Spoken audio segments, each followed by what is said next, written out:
Hello boys and girls, and welcome to today's United Kingdom talk, still on the rather beautiful island of Norfolk Island, which is in the South Pacific, about an hour and a half, 2 hours flight away from the Australian mainland. And those of you listening to the show are really missing out today. This is very visual. We're sitting on the highest point of the island, okay, and by standing up here and sort of going 360 degrees all the way around, all you can see is ocean. And I have to say, it's the most beautiful place, certainly sitting up here, that I have ever seen in my life. Sitting next to me is the head of the police on the island at the moment, Vince Pennell, who also just happens to be my younger but not as good looking cousin, isn't that right? Well, part of it's right. Take your glasses off. Come on, show your... Oh, no. Hang on a minute, because there could be terrorists watching the show. Hello, Christopher. Thank you. And we were talking last time about how you came on the island and all that sort of thing. But you were born and raised in England. That's right. Weren't you? Until what age? Was it 16 or 18? No, it was 18. The family, mum and dad and brother Simon, emigrated to Australia in 1981, and I was actually 18 on the flight over. Right, and in the UK, your dad was quite high up in the sort of banking world, wasn't he? Yeah, he was. It's a little bit windy here. I always used to say he was, a bank manager. I think he had his own branch, though, didn't he? Which in my books is fairly high up. He was on good money and that. And your mum, she was just a housewife in the UK. No, she actually, when we had gone to secondary school, high school as they say over here, Mum had actually gone back out to work, so she was actually quite successful. She worked for a couple of electrical companies and that sort of thing as a salesperson, working in major department stores. And she was in a shop? Yeah. Your mum? Yeah. My auntie Shirley. I didn't even know that. There you go, see? Should have paid more attention, shouldn't you? Yeah, I should have done. Which were shops? Famous ones? John Lewis. Oh, yeah, okay. Now you're talking, John Lewis. I've got to tell you, Vince, I first purchased... What was it I bought from John Lewis? Something battery operated? No, electrical. Electrical. It was... I think it was a fridge or something. I think it was a fridge. Yeah, you can't get them battery operated. No. Well, you can. For the car, 12-volt jobs. True, camping, yes. Yeah, right. I know all about camping, don't believe me that. Yes, dear. I have no doubt. It was something I bought from there. And ever since that first purchase, I was so impressed with the service that you got from this place. Because before I'd bought it from high street retailers, one of which is extremely well known in the UK.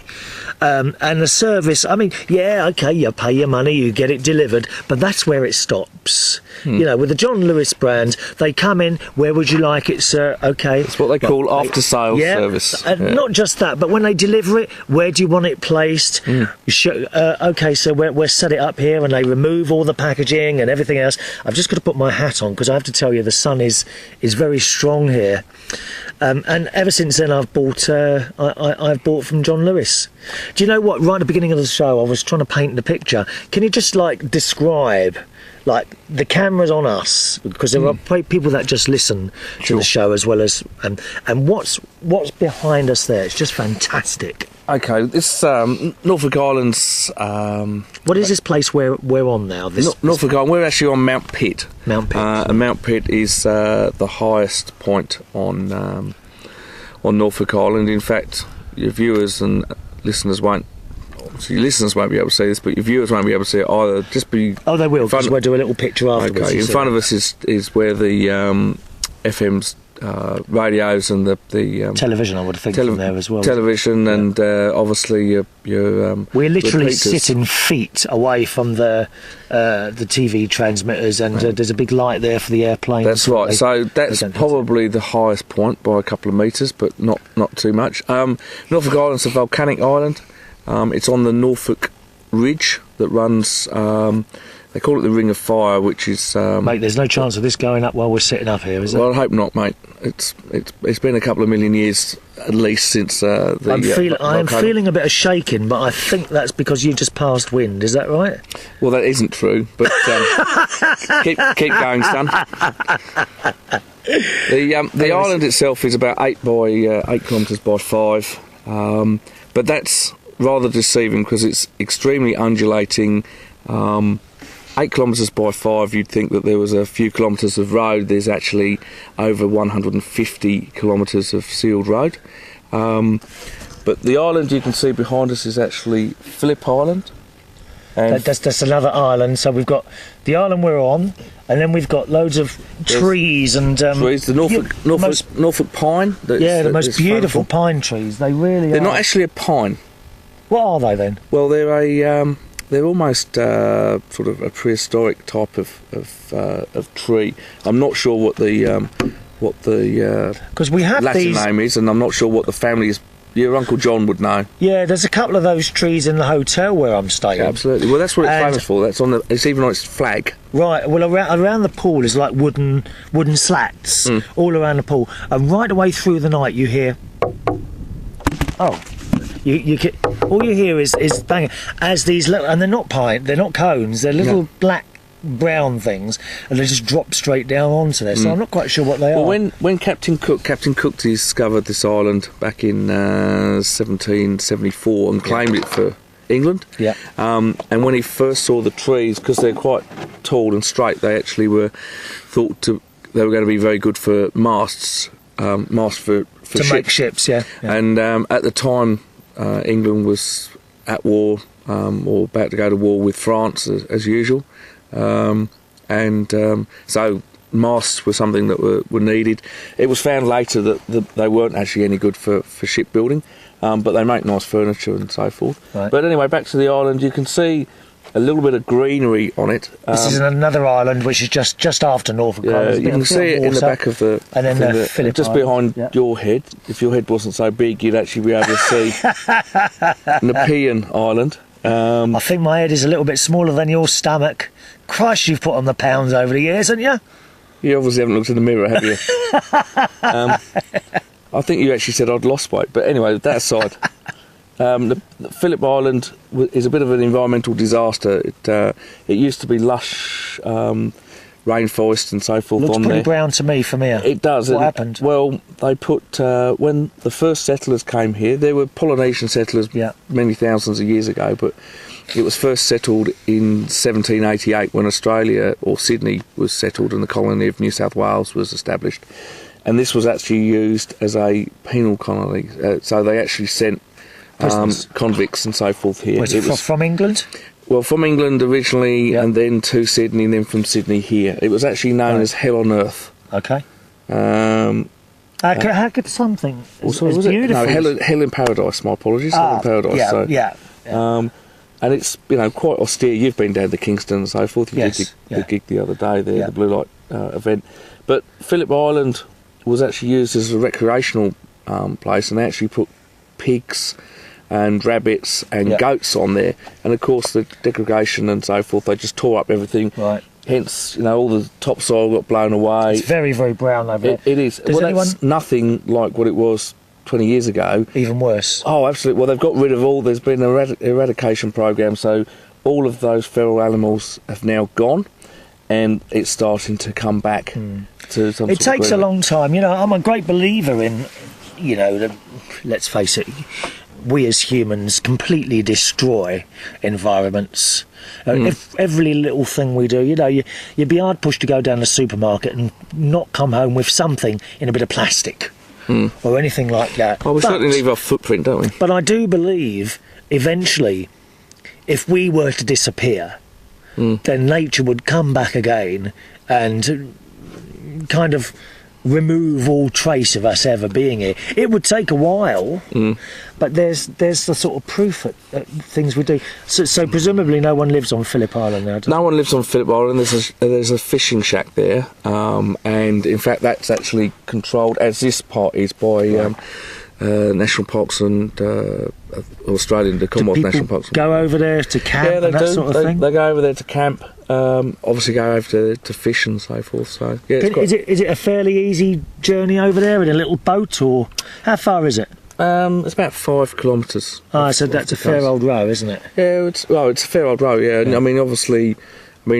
as you've seen, Norfolk Island doesn't have. It's probably its downside from the point of view of accessibility is that it doesn't have a natural port. Right. So there are 2 wharfs on the island. There's Cascades over there. Right. And then you've got Kingston down where the So what happens capital. when you've got the goods coming in, whether it be, I don't know, crates of food, or maybe someone wants to buy a car from aboard? So how do you get that there now, if there's no port? There's a ship that comes every 6 or 7 weeks called the Norfolk Guardian. It's got a large crane on it, and these large, one could only describe them as rowing boats, like rather large ones. Right. Will go out and Meet the boat. It's called the lighterage, so they're called the lighters. And the goods, etc., will be put into the lighters and then towed back by a smaller sort of powered boat to the wharf, and then another crane lifts the stuff up. And if you see the cars, for instance, I mean, depending on the car, would probably fit on one, but Right. I mean, every piece of machinery. I was going to say, yesterday we were driving around and a crane went past, and I kind of looked at this crane and I thought, well, how did that get here? That can't have come on one boat. No, I think I said to you, like, if you look around, you look at any piece of machinery that you see driving around, that has been taken off that way. There's only 2 exceptions to that, and I'll get to them in a minute. The big crane you saw would have been picked off by the ship crane and put onto 2 of these lighters, like tied together, and then the ropes around them, and then that would have been brought in. The only 2 exceptions are the stick 2... them to stick the little boats together, I see. Yeah. The 2 exceptions to that are the 2 large firefighting, the aviation firefighting tenders. Now, it's funny you mentioned aviation, because right behind you at the moment is... What's a Royal New Zealand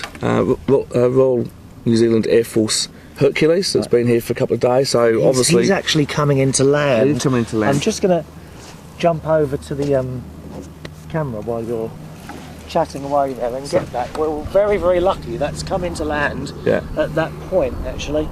You want to tell us a little bit about the plane that's coming in there? Okay, that's the Royal New Zealand Air Force Hercules. I think actually they've only got 2. I probably shouldn't say that. Can't see it.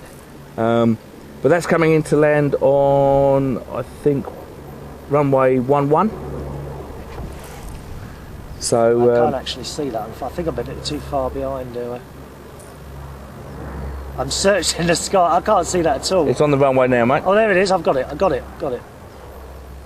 Wow.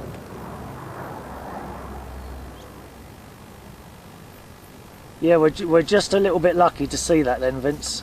Well, they don't come here that often, but it is a bit of a staging point.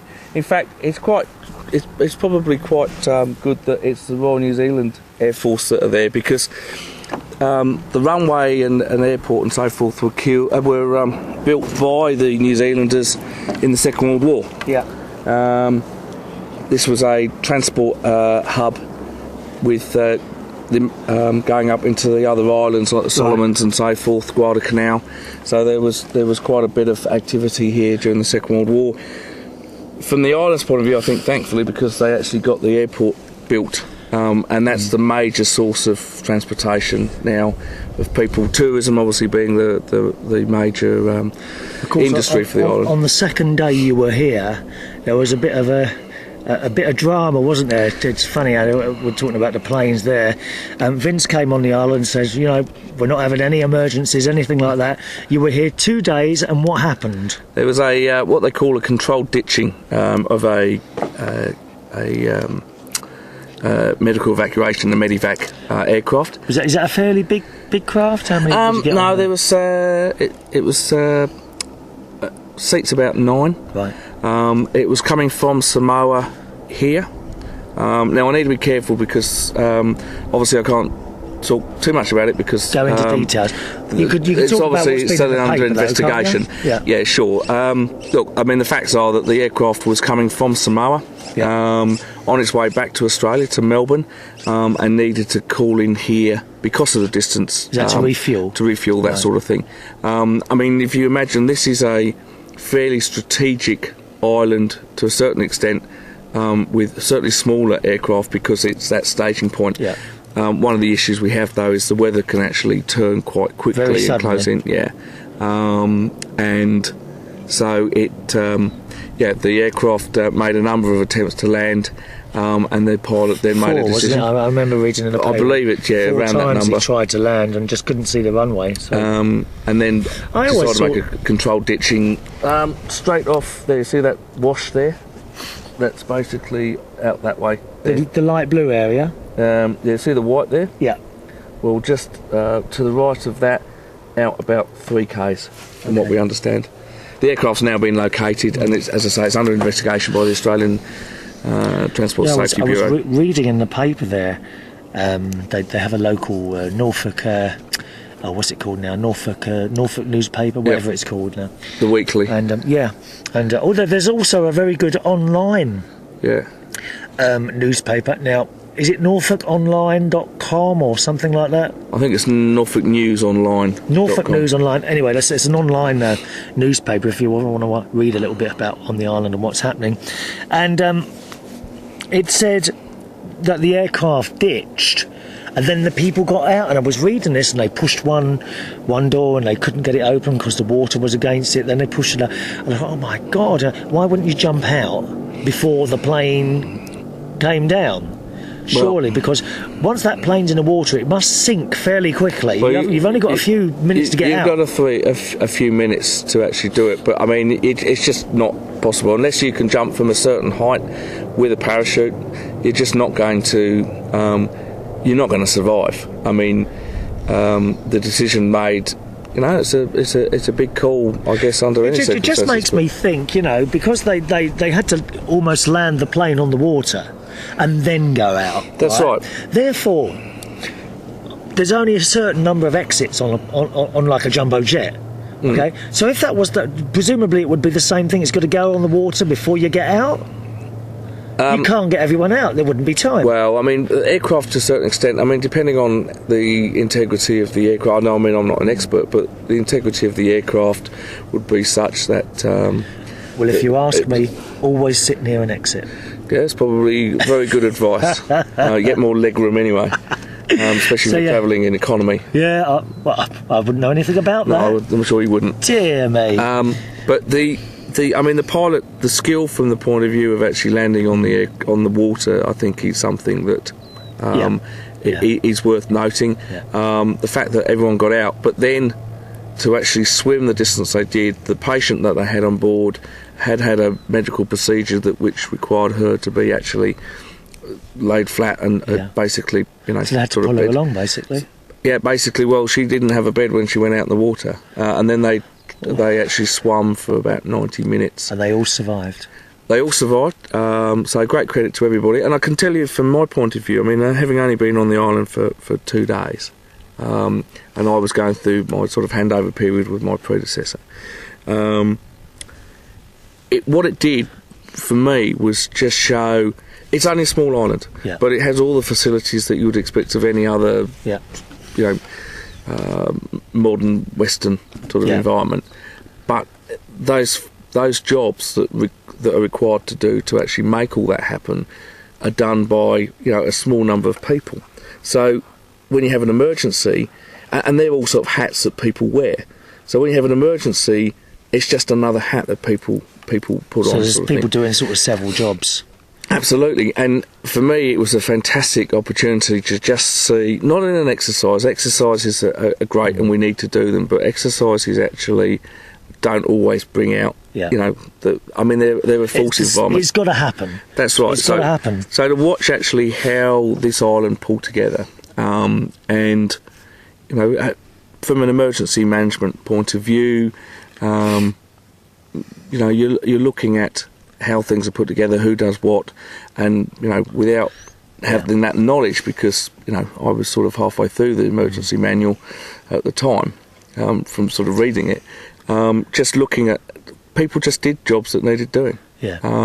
We don't have required to do them. Absolutely. I mean, we have a full-time police force, but that's the only limited number. There's only 4 full-time members, 3 from the AFP, and 1 from locally engaged, and I have a number of others. You've been a policeman for how long now? Not just on the island. 24 years. So you came over 18.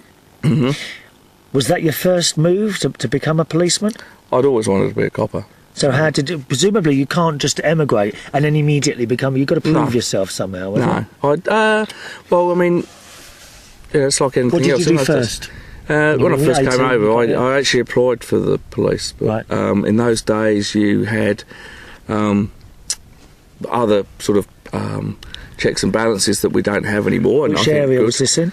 Well, that was for the New South Wales Police, but in those days you had to be a certain height. Well, that's prejudicial now. I had to be, and the height was fine, but you had to be a certain sort of centimetre around your chest, and all this sort of stuff. Minimum height requirements and so forth are not in anymore. Same with age.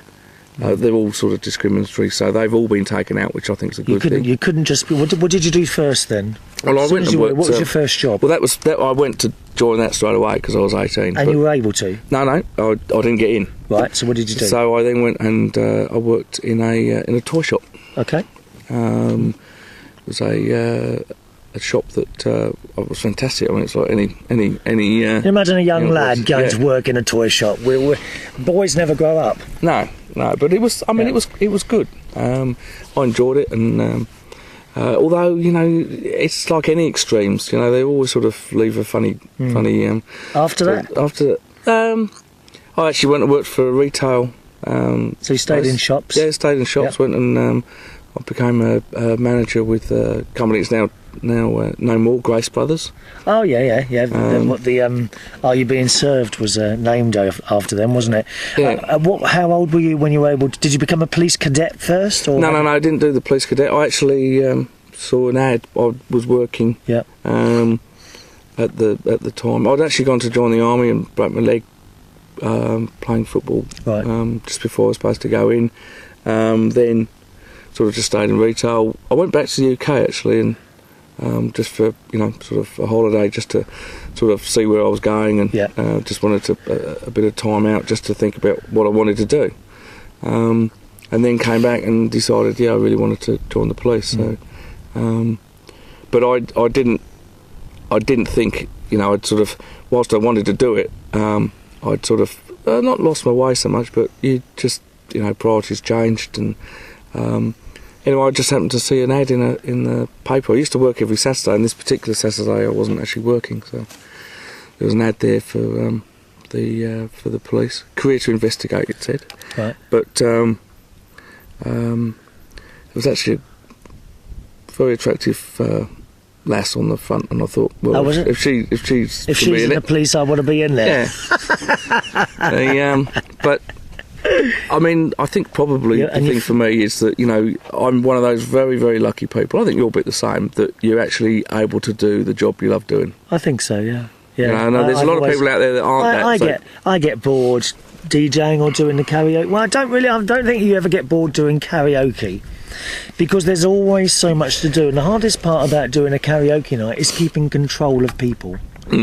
Once you lose that, that's it. Yeah. That's the end of it. So what was your first police job, and where was that?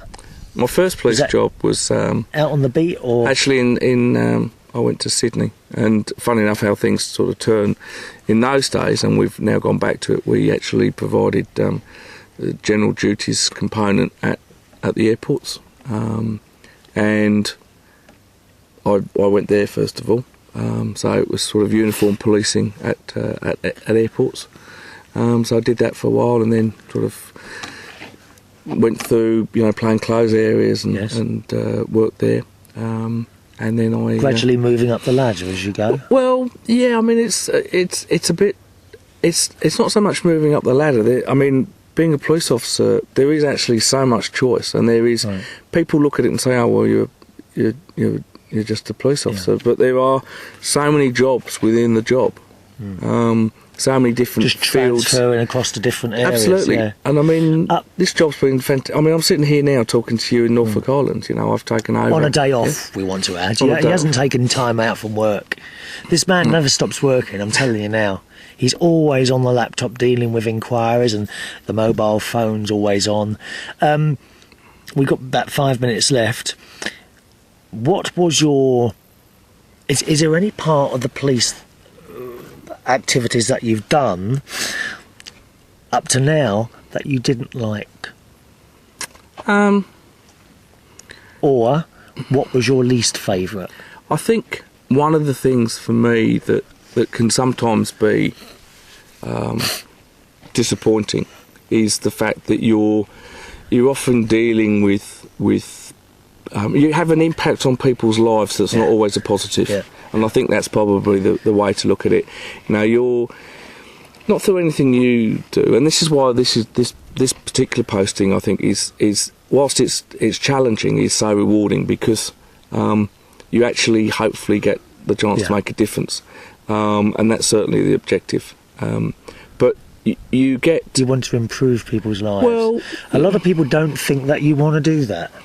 Yeah, I mean, that although you and I, know you so well, I know that the only thing in your mind is that you want to improve their lives. But sometimes to improve something, you've got to do something that isn't necessarily popular. For example, driving around the island, and there are no... I've been on here now almost a week. There isn't what I would call a proper main road. They're all a little bit dicey, potholes all over the place. Some of them are just like dirt tracks. And I would be terrified at driving around any more than sort of 50, 55, 60. Well, that's the speed limit. 50 is the speed limit. And... sometimes when you're on the motorway in the UK and you're doing 70, you're thinking, why am I... I want to put my foot down, right? But on this island, the roads just aren't built to go any faster. And neither should they be. No. I mean, that's not what they're there for. They're there to actually get you from point A to point B. And because there's 150 kilometres of them, they're obviously not straight. Yeah. But... they fit so much in. I mean, you look around you, the island is just... I mean, it's packed, and yet, all you see is trees. I mean, it's just fantastic place. There's no traffic lights. No traffic lights, one roundabout. There's one roundabout, and the other thing is, you said to me you have one street lamp. Right, I counted two. Okay. There's one at that crossroads near your house, which does work. The middle gate, yeah. And there was another one somewhere. And next to the roundabout. There used to be three, but someone knocked it down the other day. Right. There's two street lamps on the island. At night... Okay, you can't... There are no street lights. You've got to have your headlights on, and you're very dependent on those. I think, look, the thing we talked about with what's the least... and it's not one job.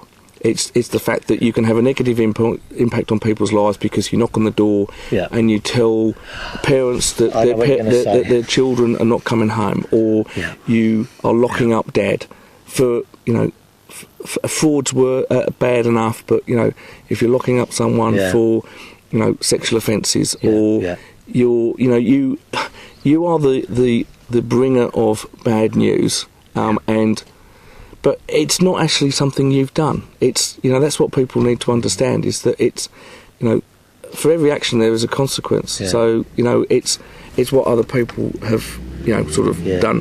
The one thing I'd like to just say about this island is, this is a fantastic opportunity for me to spend some time with my family. Is this your best job so far? Oh, absolutely, I think. I mean, it's just, the people are fantastic. You love it, sure, I do love it. There's some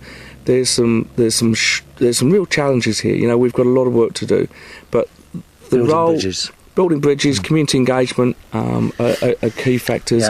The fact that, policing a small community like this, we are there to safeguard, and we are there to protect the community, and sometimes we're there to protect the community from itself. From itself, yeah, absolutely. But look, it's fantastic, and I'm so pleased that you've been able to join us for a few days, and thank you so much for what you did with the blue light event. Hopefully bringing a little bit of what it's like out here for people to watch. Now, the email address of the show, Chris at UnitedKingdomTalk.co.uk, Chris at UnitedKingdomTalk.co.uk. Vince, thank you very much for talking. My pleasure. All right, Thank you. we'll see you on the next show. Bye-bye now.